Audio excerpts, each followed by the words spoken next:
Temani aku, kau temani aku.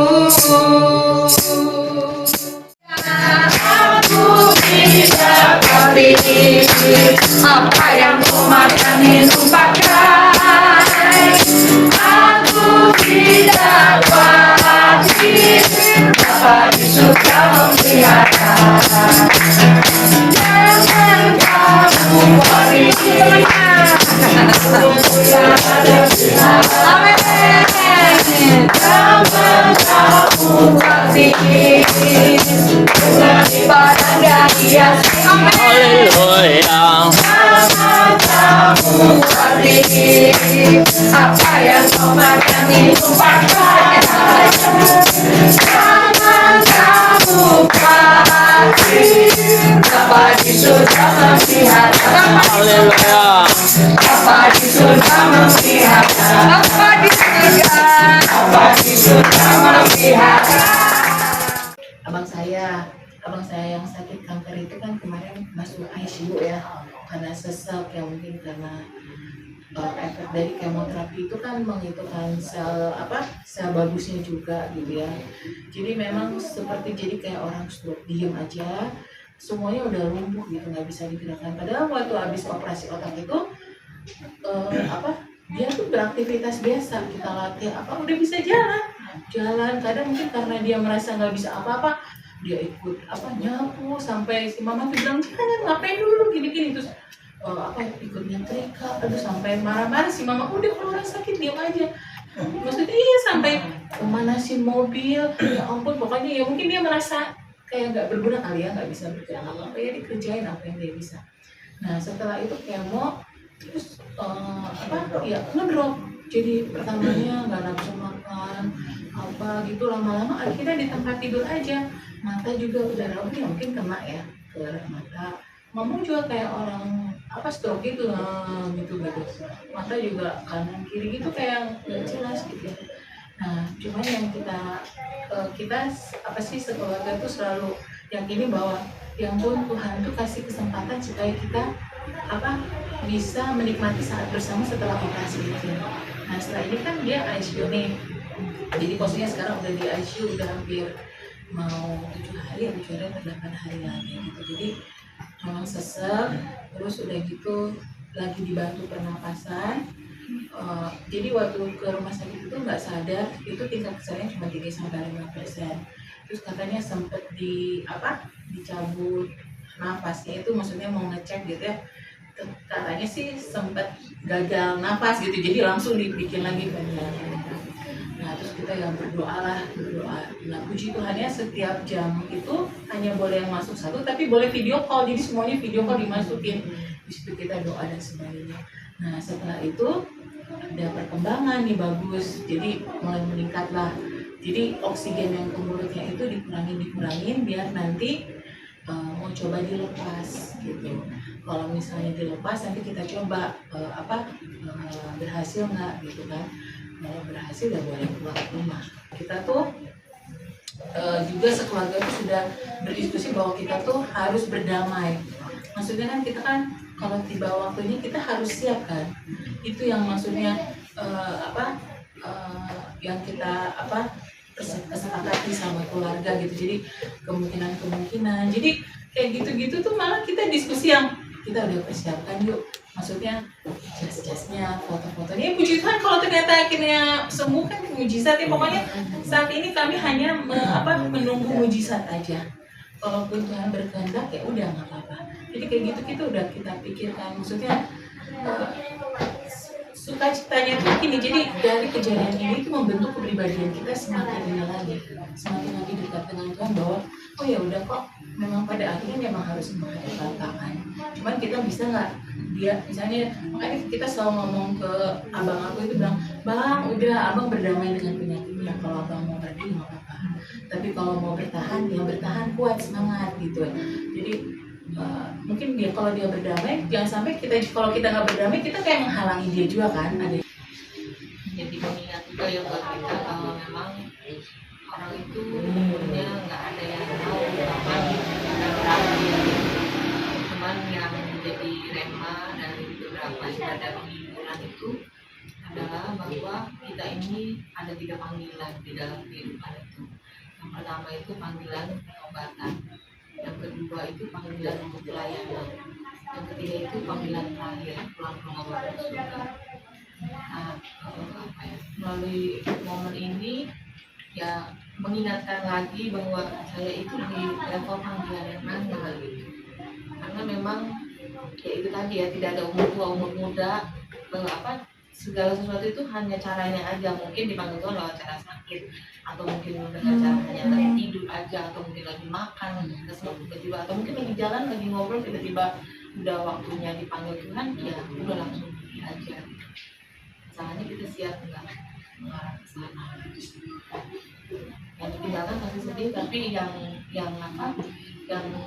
yang pergi ke rumah Bapak, nah itu urusannya itu adalah kekekalan. Jadi kalau di dunia ini kita mengalami sakit penyakit, penderitaan lah, mungkin kekurangan lah, atau pokoknya yang gak enak, itu hanya sementara. Paling sepanjang-panjangnya umur berapa sih? Selama-lamanya berapa tahun sih gitu.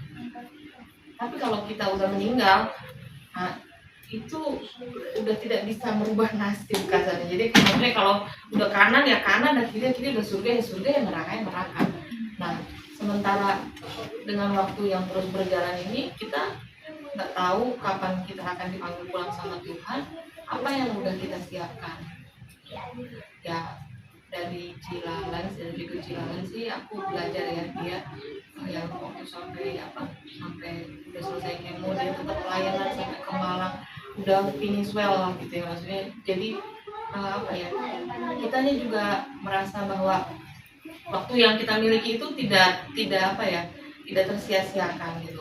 Ternyata katanya itu ada macet di jalan tol, itu ternyata ada mobil. Padahal saya baru lihat di HP itu mobil jalan-jalan sendiri. Ternyata itu sopir itu meninggal di pinggir. Waktu saya komen itu saya cuman ini mah perlindungan Tuhan. Karena mobil itu tuh kayak melaju tapi tidak kenceng, dan dia mepet ke pembatas, itu lurus saja. Terus ada orang baik, truk ya, kontainer atau apa yang menghalangi supaya tidak kena mobil-mobil lainnya gitu. Jadi mobil itu nungguin mobil ini jalan karena tidak bisa berhenti, mungkin nggak tahu ya. Cuman saya memang nggak melihat itu berhentinya seperti apa, tapi pada akhirnya berhenti karena katanya yang orang Mekarta itu ada pembatas yang membatasi dia, jadi kayak ngerucut kayak gitu, jadi dia berhenti di situ. Ternyata memang orangnya sudah nggak ada dipanggil Tuhan. Menurut saya itu ini perlindungan Tuhan banget kalau beneran dipanggil dengan kondisi yang seperti itu. Dia tidak merugikan orang lain, tidak merepotkan orang lain dalam. Kami itu mengundang Vigo kalau karena itu eligible SNBP. Wis. Mohon dukungan doanya Bapak Ibu ya. Mohon dukungan doanya, kiranya Tuhan berkenan dan Tuhan izinkan untuk lolos. Apa itu? Prestasi berarti ya? Jalur prestasi lewat jalur SNBP. Seleksi mahasiswa berbasis prestasi. Jadi dia dapat undangan. Jadi di sekolah tunas bangsa Masuk kuota. masuk. Iya. Masuk kuota. Semoga. Amin. Terima kasih. Pilihan universitas. Oh, Malang ya. itu di Malang. Pulang kampung. Dia sendiri yang militari, bukan karena saya ya. dia yang bikin Luar biasa ya. Nah, ini juga salah satu ya. Nama anak-anak kita. Kalau kita doakan, pasti dia mendapat jalannya masing-masing. Ketika Tuhan kehidupan ini, jalan mana yang harus kupilih?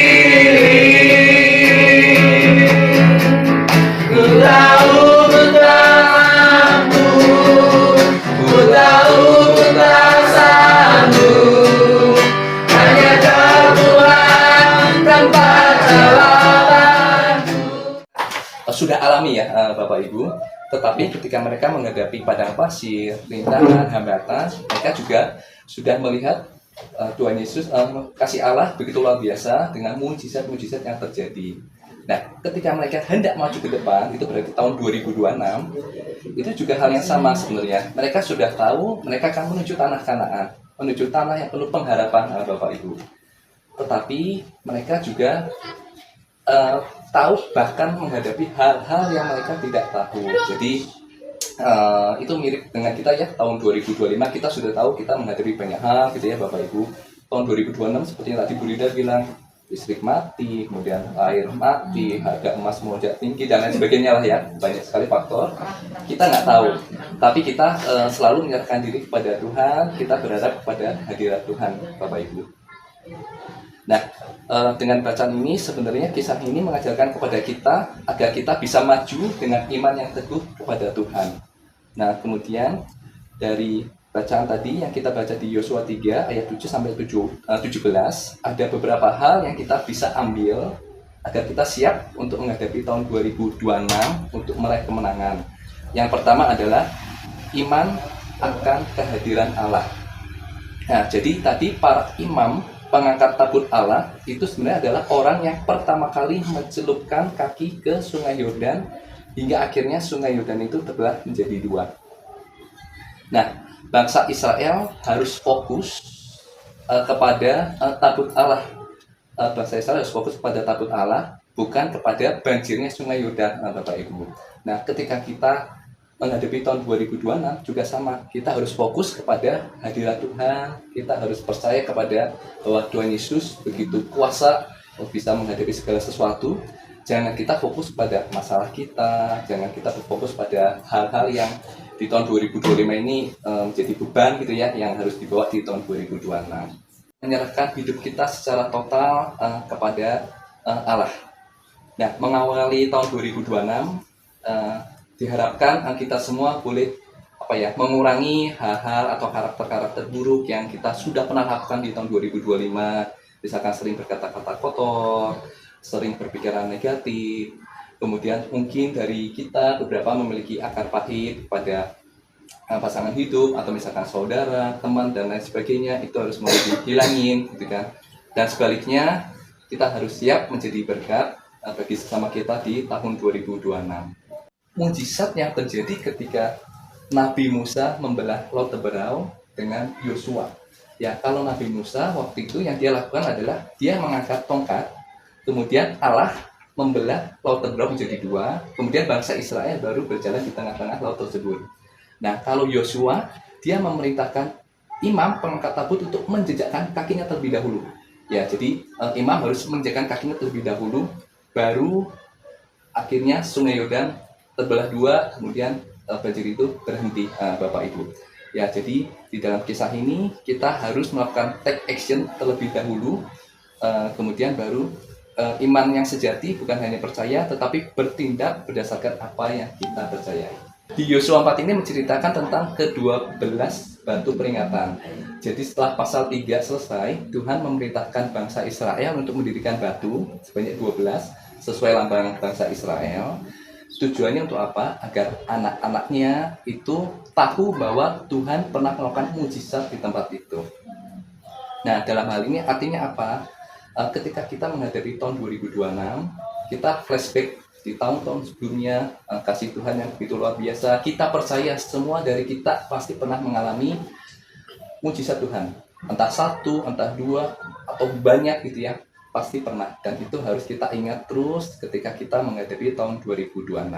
Dan jangan lupakan segala kebaikannya Bapak Ibu. Kita yakin kita akan siap menyambut tahun 2026 dengan kuasa dari Tuhan Yesus. Biar